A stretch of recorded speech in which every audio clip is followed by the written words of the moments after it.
Good evening, everyone. Welcome to today's panel. I'd like to invite my fellow panelists on stage. Firstly, can I get Mr. Ong Cheelip, Regional Chief Creative Officer of Lion Lion on stage? Oh, I'm sorry. Yes. Hi. Can I get Rumi Kono? Yes. Yes. I'm sorry about that. Yeah. Head of Alliance at TN2C Studios on stage. Thank you.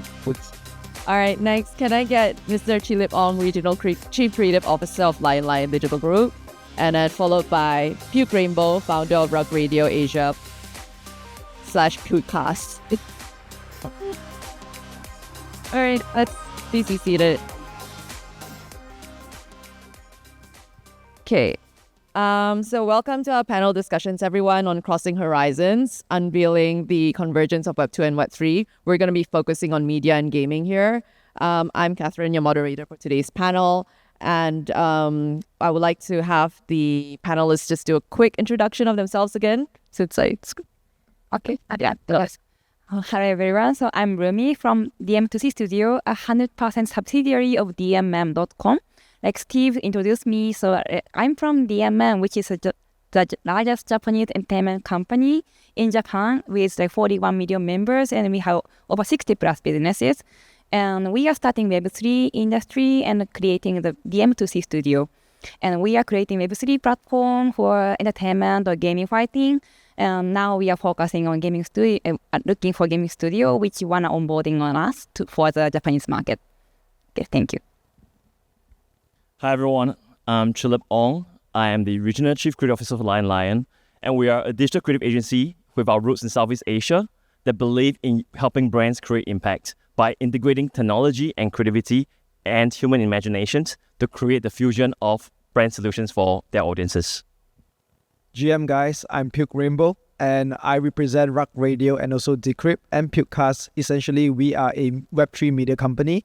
We provide audio solutions, creative content, basically scaling your brand in terms of using audio services. So that is it. Awesome. Thanks so much for the introductions, everyone. Okay, so I'm going to start with Rumi first. The question is, DMM has a vast ecosystem of like 40 million users across various digital services. You even have a crypto exchange in Japan. So can you briefly describe DM2C Studios' role within the DMM ecosystem and how your initiatives are contributing to the broader strategic vision of DMM? Okay, so like as I said, like DMM has over 60 plus businesses, and DM2C is just now Web3 focus. And so we have the cryptocurrency exchanges called DMM Bitcoin already. So we can make a synergy with them from the content side. And also like we have our biggest industry as Web2 is gaming. And we have a like well knowledge about the creative producing gaming. That's why like we are starting from Gamify and try to make a synergy and utilize our assets to become Web3 like industry. Yeah. Thank you. So moving on to Mr. Ong, as the Chief Regional Creative Officer of Lion Lion, which is a Septeni holding company, so a Japanese company as like DMM, you've navigated the digital landscape extensively. How do you see the convergence of Web2 and Web3 reshaping marketing opportunities for the brands you serve? Well, I think that's a great question. Firstly, I believe that brands require all the tools that they have to connect better to the audiences. And I think, we've seen brands utilize TV when TV first emerged, and then move on to, streaming contents. And we saw how social media has actually taken over in terms of how brands tell the stories. And we see the paradigm shift right now from Web2 to Web3. Brands require new tools to connect to communities. I believe that right now, consumers are actually communities that engage better with brands, and the power shift has actually happened. It's no longer about a brand telling the story, but it's about the communities participating and co-telling the stories. So Web3 provides the perfect avenue to drive engagement through gamifications, tokenomics, and allows, the audience to better reward, their most active followers and fans. We've seen many brands getting into the space, for example, like Nike. With Nike Swoosh, it allows their most active fans and followers to create their own, shoes in the NFT world, to curate those shoes and obviously to trade and sell it as well. So it allows monetization opportunities for this, firm consumers and creates rewards as well. And we also see brands like Gap using blockchain technologies to drive digital fashions. So basically, they can actually use this data to test-bait new fashion items and see how well they're working in the Web3 world before they launch into real items. Obviously, we see Golden State Warriors creating, the best, most memorable scenes of the NBA shots on NFT blockchains as well. And I feel like right now, as the audience becomes much more digitally savvy and we are moving to a digital-first world, in fact, we are in a digital-first world, it's important for brands to actually understand new technologies that can connect better to audiences and to bring on innovations to create communities through content that is actually immersive, to draw on all this world of rewards, to bring people together. Because people are not going to just buy a product. People want a relationship, and Web3 creates the perfect place to build that relationship. It's more fun, it's more gamified, and you can actually draw on a better connections. Yeah, and very good response. And to build on that, a question to Puke. So community is the heart of Web3. So Pukecast has been successfully engaging a very, very vibrant PFP Gen Z community in Asia, from Mockaverse to Azuki to now Southeast Asia Blockchain Week in person.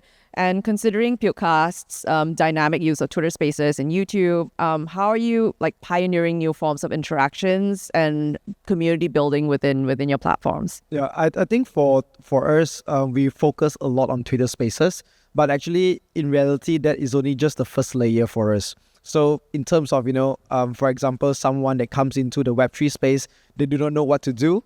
All they have to do is just tune on to Twitter Spaces, and then they get that first level of information, right? So it's a way for, a media brand, for example, to connect with someone. Instead of hopping on a call, you ask them to hop onto Twitter Spaces, and then you talk about things, and then you move in further to, have a relationship with them.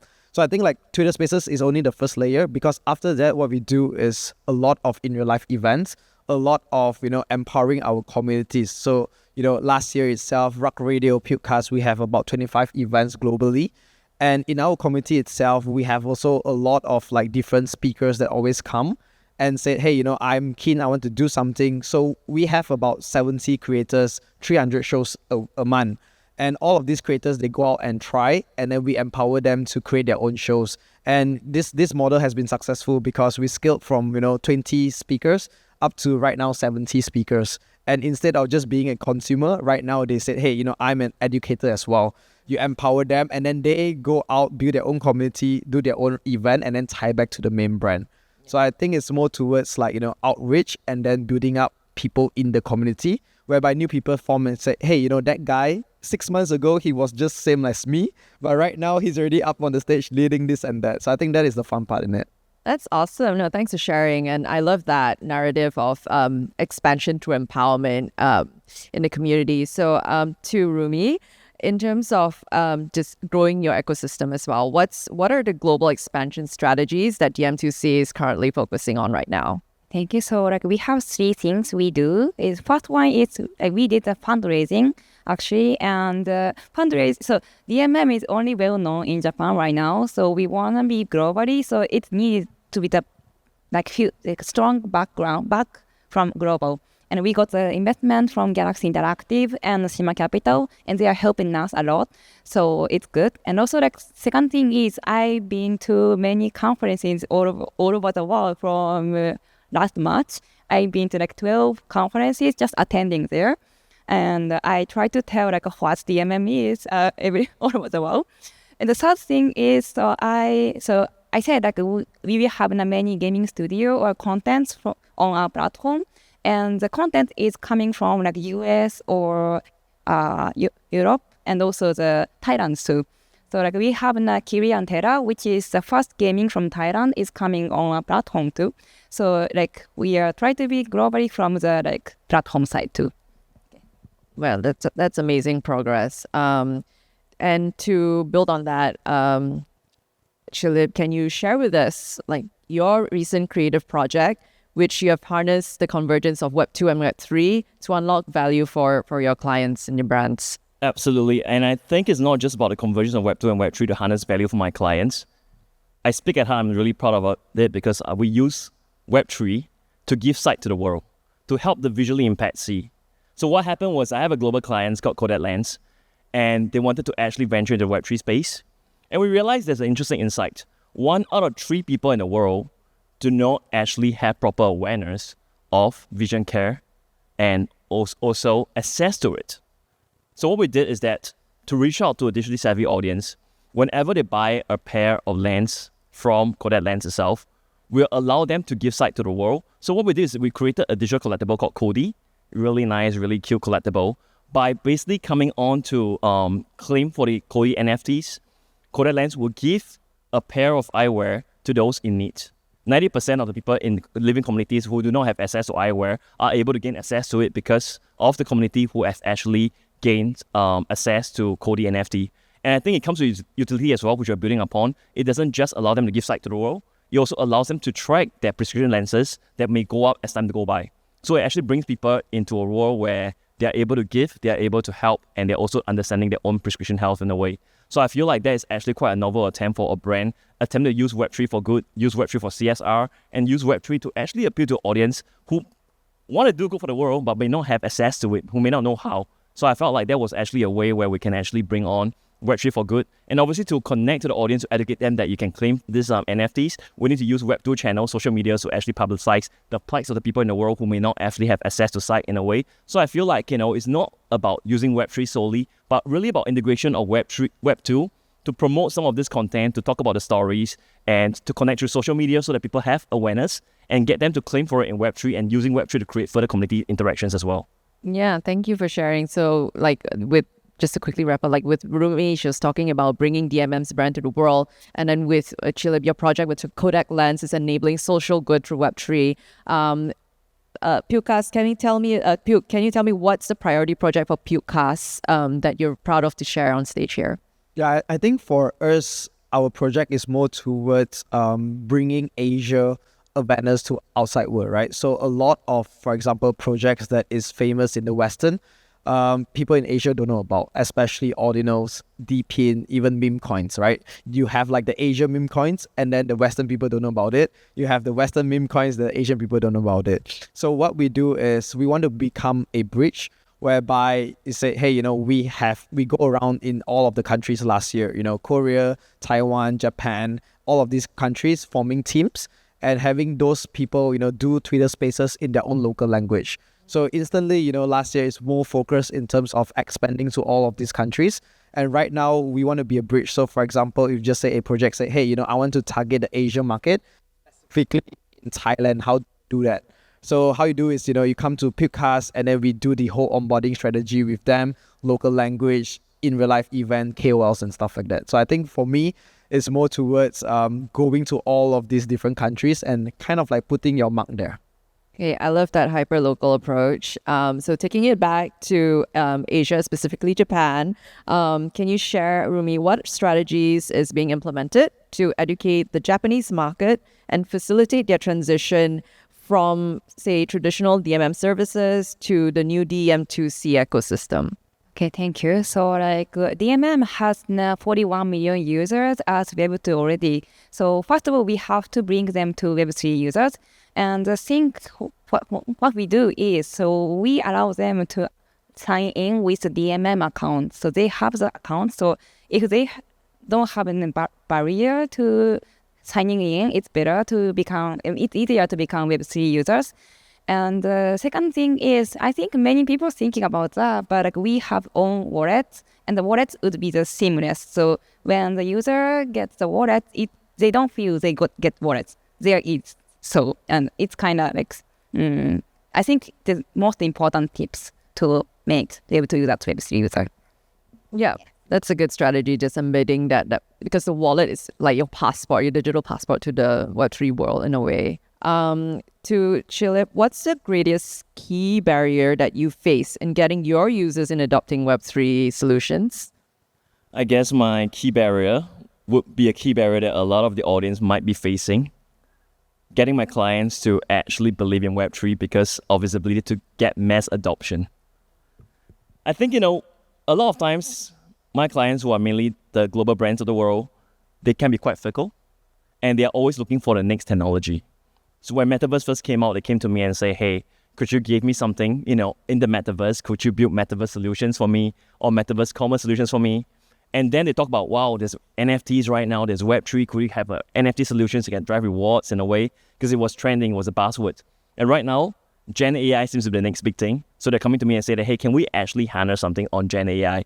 It's always about the next trend. And sometimes it's not about understanding the technology, but it's about understanding the next trend, because consumers tend to be quite distracted. And we're dealing in a world right now where people's attention span is getting shorter and shorter.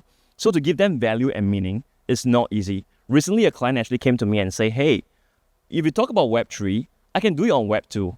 Why should I do it on Web3? If you talk about using Web3 to create rewards, I can do the same thing on Web2 too. And it's probably going to be easier for people to get adoption on Web2 as opposed to Web3. So can you tell me, why should I build upon Web3? And these are the questions that we need to actually, give them advice upon and educate them, because it's also a reality of the fact that many brands right now, not many of the audiences are actually Web3 natives too.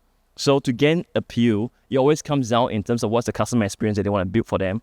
And for some clients, we may not actually advise Web3, because if the clients, if the consumers are not technically savvy enough or digitally savvy enough, then venturing into the space or investing in the space may not be mature for them at this stage. So I guess a key barrier is literally gaining adoption and getting them to actually experiment. Yeah, like I hear you on the experimentation as even both Web2 and Web3 worlds are constantly evolving within the technology landscape. And so to Puke, this would be an interesting Web3 perspective from you. With the merging of like both your digital identities, I know you have changed your Twitter avatar several times. So I would love your perspective on like how you view this digital space in a way where your digital identity is kind of merged with your proof of personhood, you sitting here in person, which is becoming more important to you and to the Pukecast community, your digital avatars or your physical.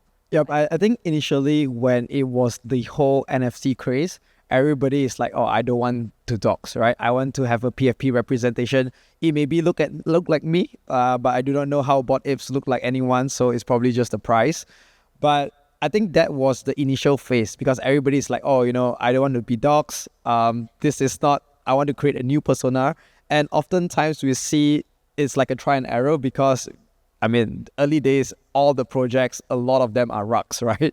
And then we'd be like, all right, if this project is not doxed, probably I don't want to buy it. So I think like the space slowly matured into, okay, maybe he is using a PFP, but in real life, he do videos, he do content, he goes to in real life events. So you build that trust based on your brand name. And I feel like in especially in NFT or in this current industry, if you are using Twitter, you have to build your brand, right? Because most of the opportunities these days don't come to big investors. Instead, they come to KOLs. And I've been seeing, a lot of projects say, hey, this is the KOL round. Their terms is even better than VCs.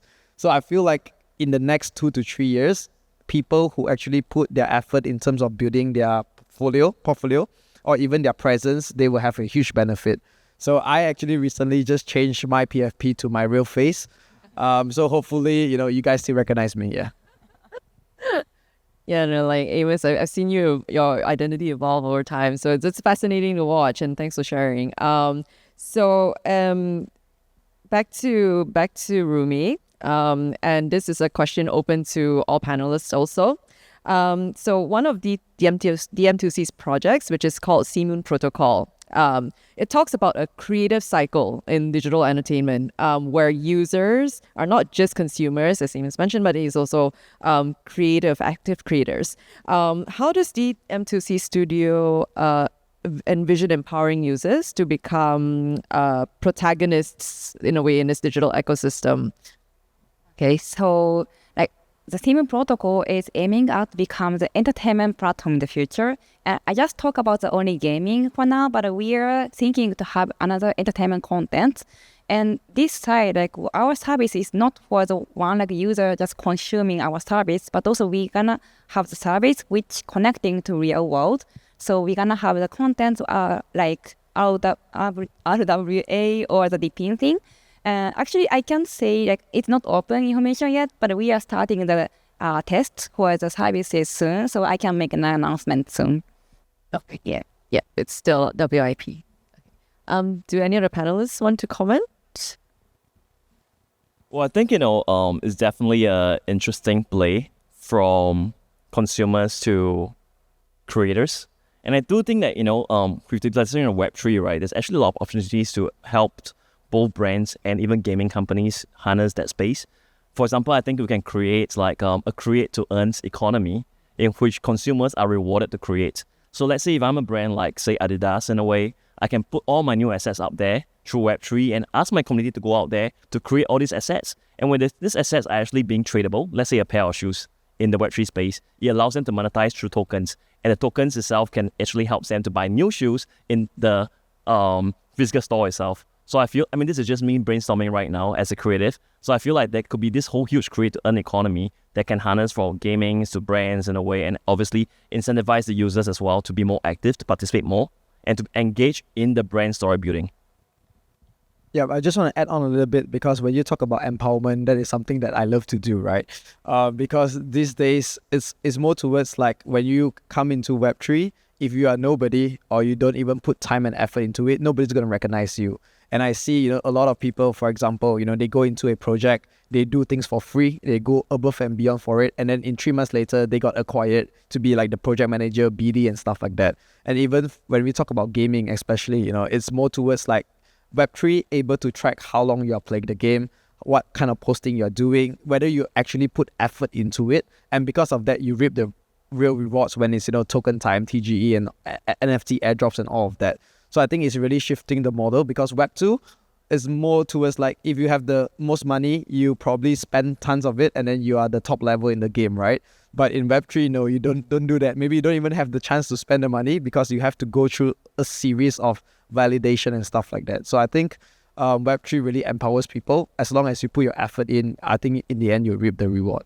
Actually, I love the point you talk about, like how everyone can be a nobody in Web3. And recently there's a project launched by Stephen Chow. I thought is really brilliant.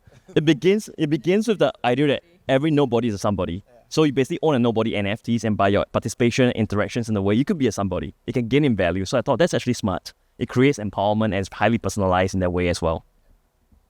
Yeah, I love that narrative as well, because it's so empowering for people who are feeling like less than and they want to like make their own mark in their own way. And given that we have like 3.5 minutes left on the clock, I want to just share one more open question, taking a leaf out of the previous panel's moderator's book, Steve, beginning from right to left, Rumi. What do you think is your future outlook for Web3 in this space? Future outlook for the Web3 space? So I think the Web2 and Web3 will be the integrated, and I think there's no border between them. So like about the gaming, so gaming side is like we are just say like play to earn or something, but this thing I think the earning would be the one of function for the Web2 usual gaming too. So like now we are trying to have many Web2 users to Web3 users, and if we can make the community, like I think we don't say like this is the Web2 gaming, it's the gaming, I think. Yeah. Well, I think, future outlook, I'll talk about for Web3 as well as for my company, because I think the earlier panel was talking about the future outlook for the company. So I'm bullish about Web3. I think, it has yet to reach a stage of maturity. And when you reach a state of maturity, we'll not even be calling Web3. You'll be known, the platforms and the players will be much more well-known than the terminology of Web3 itself. So I'm looking forward to that stage. And the outlook of my company is always to use digital solutions and human creativity to tell meaningful stories for brands. Stories that can impact our consumers, that can bring them joy through gamifications, that can touch their hearts, and obviously to make them spend more. I'm in a business where I help people, buy things they don't need to impress people they don't like. So Web3 will be a good way for me to do that. Yeah, and for me, I think it's pretty much simple. More Twitter spaces, more crazy parties, more partnerships. But yeah, essentially, we want to be the first layer that comes. So for example, if any people you want to target the US, Europe, Mexico, any crazy places, the first thing you think about is, Pukecast Rock Radio. And then we already have a team at that specific country ready to, deploy you inside and stuff like that. So yeah, besides the crazy party. And I think that's the best way to validate your proof of personhood. Literally party with them and see what they're like the next day. Yeah. Could I throw a question to the moderator as well? Okay, feel free. What's your outlook for your company, Katashe Solutions, and for Web3? Okay, that's a good one. it's also about serving the communities in both Web2 and Web3, building that bridge to drive transformational change in this digital economy that we are living in right now. And we want to partner with projects, founders, business leaders to really drive that change together, because I really believe in Katashe Solutions' mission of collaborative venture building, growth consulting, and also communicating the Web3 narrative in a way that is understandable to everybody. So I think like that's a gap in the market that Katashe Solutions is eager to serve. We also actively angel invest in projects that we want to back as well. So happy to have further conversations later in person. That's it, really, like 8 seconds on the clock. Thank you all for coming tonight, and enjoy all the side events at Southeast Asia Blockchain Week. Thanks. Thanks for having us. Thank you, panelists.